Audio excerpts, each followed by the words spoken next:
Hey everyone, in this video I'll be showing you a build guide for the Elder class mod and the Sun Herald subclass in Baldur's Gate 3. This is a mod that's made by Orhin 1985, now available on console and PC. This mod comes with 12 subclasses, full level 20 support. I'll be showing you a level 12 and a level 20 build for this video. The Sun Herald focuses on fire damage and radiant. This has the Cone of Fire here, the Elder's Guiding Bolt, Elder's Heat Metal, and the Solar Retribution.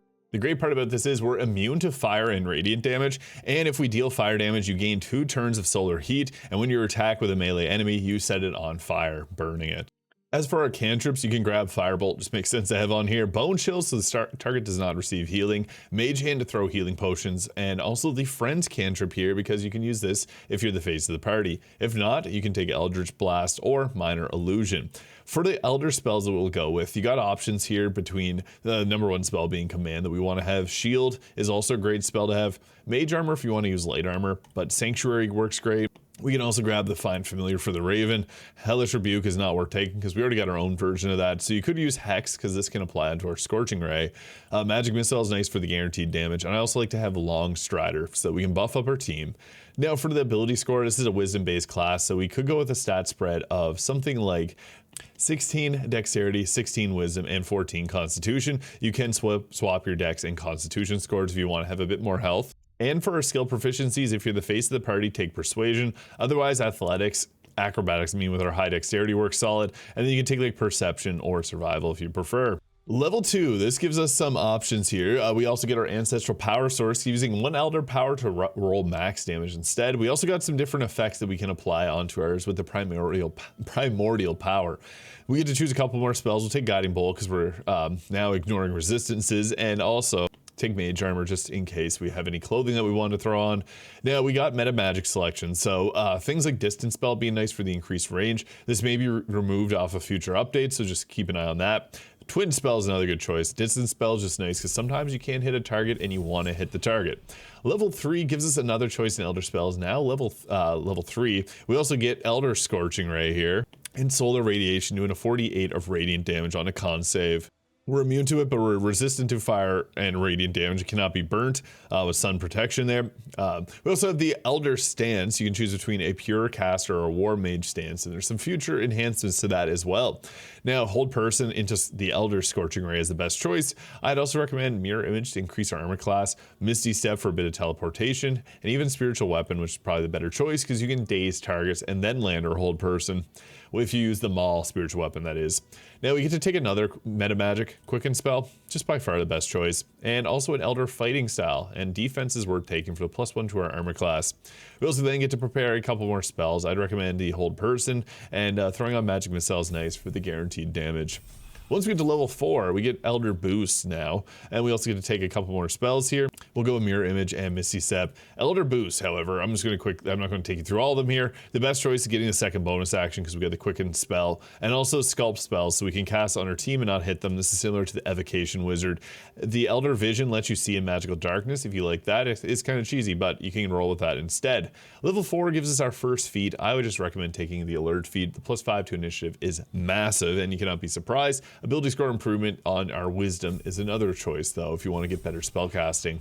Level 5, this gives us Fireball or Elder's Fireball and Flame Circle, the burning ring of fire. Transfer yourself into a living flame. You become immune to cold damage, and enemies who strike you will suffer a 2 to 12 fire damage. You also unlock Celestial Fire. This is a concentration. I'll show it off in a moment when we get to the combat section. Now we get to take another cantrip. Vicious Mockery is fun, so I'm going to take that. We don't really have any that we need because we just have so many powerful options for damage. I'm going to take Counterspell. Obviously it's very good to have. Lightning Bolt can be good coverage, same as Hunger for Arts, nice to have too, but Spirit Guardians, we do radiant damage, we want this.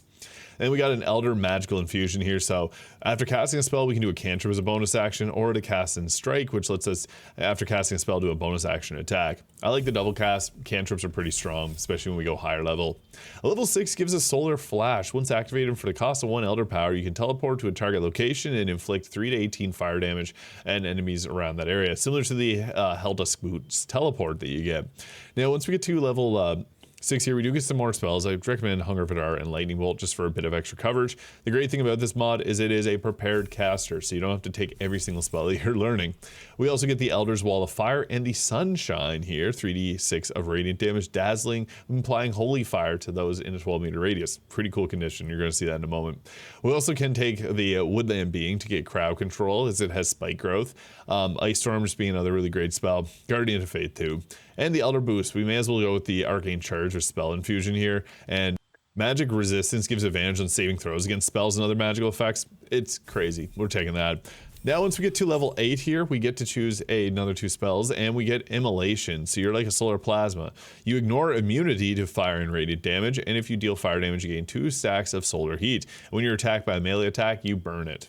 We also then can take things like the, if we want a different flame shield there, there's nothing really that we need here, so you can take Knock for the portability and Speak with Animals if you need to prepare that. We'll go with an ability score improvement on our Wisdom, or you could go with the Moderately Armored and medium armor proficiency, and even Warcaster is a good choice. I like Moderately Armored, but we're going to go with the Wisdom increase here.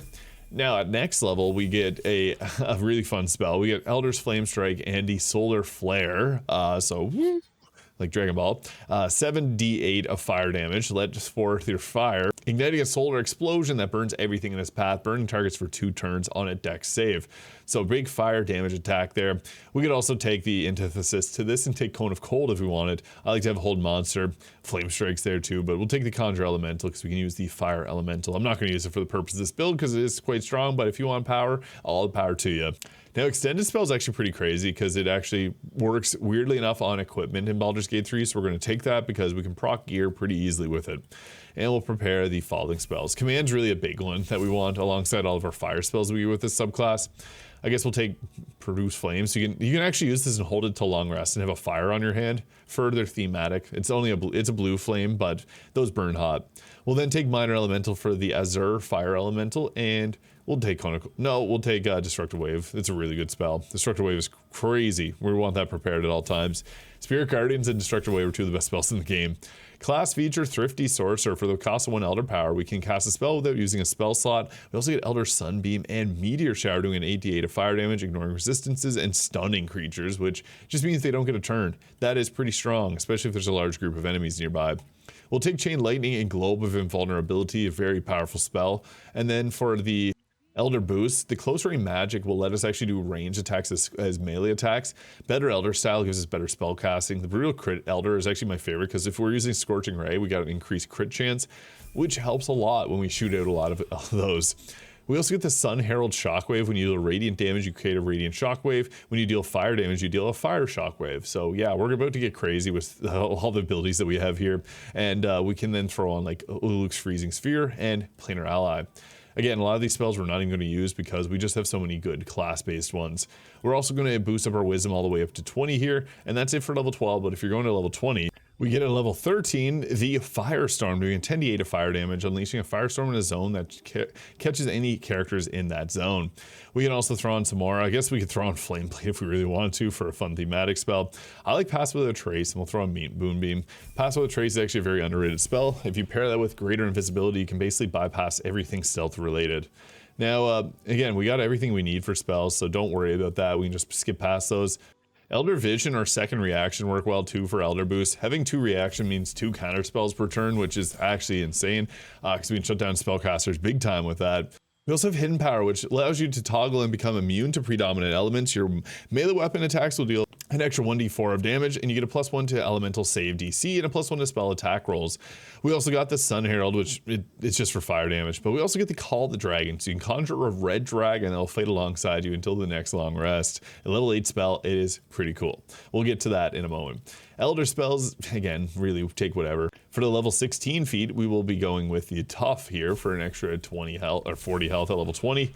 Now level 17 gives us the Big Bang, 10d10 radiant damage. The sun is in the palm of your hands. You unleash it and its destructive power on your targets, like your Doc Ock. That is a pretty powerful spell.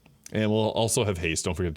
And for our next Elder Boost, I'll take Elder Vision. If you really want to become super overpowered, you can hide in darkness, but just be mindful that fire does remove darkness. Level 19 gives the chromatic knowledge, which lets you use an elder power to get a free cast. Pretty crazy stuff. And then we get the actually gives you a free spell from another subclass here. So if you want to throw on some lightning, you can go with it. Corpse Explosion is really fun, exploding anything there. Breath of Life, is a pretty solid choice, and this uses our elder power. I'm gonna go with that one for the extra radiant damage. And prepared spells, I guess as such, we have everything we need, so we don't even need to prepare those. And level 20 gives us our Solar Plasma. Action, bonus action, 10d10 fire damage. Burn everything and everyone in front of you. 24-meter range. It's pure blast away. And for our final feat, we're going to want to throw on moderately armored to give ourselves medium armor proficiency for a certain item. So we don't even have to min-max our gear, we're already going to be super overpowered. Holy Lance Helm, giving ourselves additional radiant damage on anyone that attacks us and misses, which will apply radiating orbs because of our subclass, but also because I got the luminous armor on, which will create a radiant shockwave. We already create white radiant shockwaves, but luminous gloves will further stack radiating orbs. Thunderskin Cloak, if a target has reverberation and deals damage to us, we can daze them so that we can hit them with command or hold person. I also have the Boots of Stormy Clamor because we apply conditions to trigger these boots. I also have the Amulet of Greater Health to set our Constitution score to 23. The Coruscation Ring, which whenever we deal spell damage when we're illuminated by a light source, which I mentioned, you have Produce Flame, which will give us a light source that we can hold until long rest. It's just a blue flame in our hand. That'll proc this gear. And also the Callous Glow Ring, which will give additional 2 points of radiant damage, proccing all of our gear. I also have the Sacred Star because it's a radiating orb weapon and it's bright and glowy and yellow and looks cool. No other reason. If you really want to min-max, Marka Heshker with the Lightning Staff ability would be best. And then because it gives you lightning charge, I should mention. And the Viconia's Walking Fortress for our shield. The Hellrider Longbow for +3 to our initiative. If you're in the early game, use the Spell Sparkler and the Protecty Sparks Wall, get lightning charges. That'll be your best way to survive because there's no real good clothing in Act 1. Alright, so we've rolled a very bad initiative here, so I'm on the defense just waiting for all these to take their turns. We can use the shield spell just because we have multiple reactions, so it's not a bad idea. Typically you want to save it for counter spell, but play it by ear depending on what type of attack you got. You also do have like your Elder Fire Space attack here, which you can return fire and do a fire attack there, and you can see we lit another target on fire there. And that Incandescent makes us so they're vulnerable to fire damage so that we can hit them even harder. Spirit Guardians being great because there's 6 stacks of radiating orbs there. And you can see they have steam above their heads, which I think looks really cool. And we took fire damage, so just a heads up on that. It's not immunity to fire damage, but we're going to apply radiating orbs, like 10 stacks on that enemy already. We're about to literally light this up like crazy, explode them. Yeah, 10 stacks. So basically anyone that's nearby is going to end up taking it. We can actually proc those because you see there, it procced our helmet's radiant damage, which also procced our boots to do reverberation, which gave it thunder damage and it knocked it prone. Pretty hilarious, but yeah. 10 stacks, 10 stacks. If you walk near a target and there's 2 of them in a 3-meter radius, you're going to apply the radiating orbs, and you can then go around doing silly stuff like that where you try to get them to get hit with the reverberation and just knock them prone. That's multiple targets there. Oh, we actually got hit for one, but we dazed the target, so we also applied Holy Fire on them. So if you look at their statuses, they got the 4 stacks radiant, 4 stacks reverberation, 2 stacks Holy Fire for 1d4 radiant, and they're dazed so that we can hit them with command and hold person. Mind you, I haven't even cast a spell yet. I'm just running around and using the holy powers that we got here, trying to proc opportunity attacks. That is an easy way just to clear things up, and then we can go in and use our spells. Solar Flare there, a really fun one, but it's like a lightning bolt. Meteor Shower here, which will stun targets, has a huge zone, and it's like a fireball type spell, so I can go ahead there. Really cool VFX, stuns everybody. It also just deletes everything in its path, so that's a really good thing. But if they didn't, they would be stunned so that they can't fight in combat.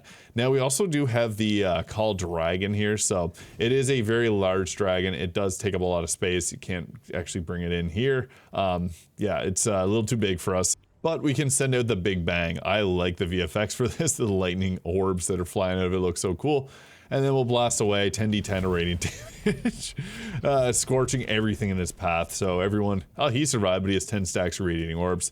That's fine. We could just, if we were able to run towards them and finish them off that way, we'll send our turn. That was pretty destructive, putting on radiating orbs on everybody. They're all incandescent now too, which again, that means that they're now going to have that vulnerability to fire damage. So on top of not hitting us with weapon attacks, they're going to get cooked. And we just beat him up with Spirit Guardians. That's the other thing. Spirit Guardians is a little bit strong, especially on a build like this that has built-in radiating orbs. Oh my goodness, and we're burning the targets too.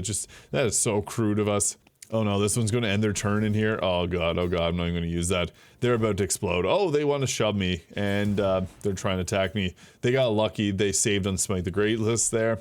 Now, it could be a complete jerk and then just pop this with Psionic Backlash. I did it. That finished off all of them. Oh my goodness. Yeah, I guess this has a lot of area damage. So we have cool spells like the Solar Flare here, which is like lightning bolt but fire damage, as you saw.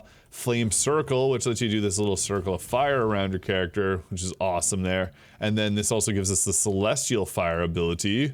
We also have Solar Flash, which lets us teleport around. Beneficial Death, whenever we're not in combat, we get 8 sorcery points. The Sun Herald hidden power there, which is activated, and it literally turns us into a, looks like a flame Myrmidon. We get a bunch of fire around us. So yeah, we're the Sun Herald in this form here. The dragon's really cool, but again, it takes up so much space, so you do have to find a spot that you can pull it in. It's got 120 health. It comes with the fire breath attack there, so you can go ahead. It basically is a fireball. The dragons can't move. That's the only thing. They're stationary, but it's a big beast, and you can attack with it. We also got Firestorm here, which is a huge... oh, you actually can fly around. So there's the Firestorm. It's got a actual big storm. Hold a concentration, and inside that, they'll end up taking the damage there, and it pulls them in. And we also have the Solar Plasma, so this spell will never miss, and it hits everything in front of you. It hits like a truck too, so yeah, you can see there really cool VFX on that as well. Yeah, a lot of these spells are all so very well done. So definitely worth checking out the Elder class mod if you think that this is somewhat interesting to you. That is, again, the Elder by Orhin 1985. Definitely worth checking out. That is the Sun Herald subclass. Let me know your thoughts in the comments. Hit the subscribe button below if you enjoyed, and we'll catch you all in the next video.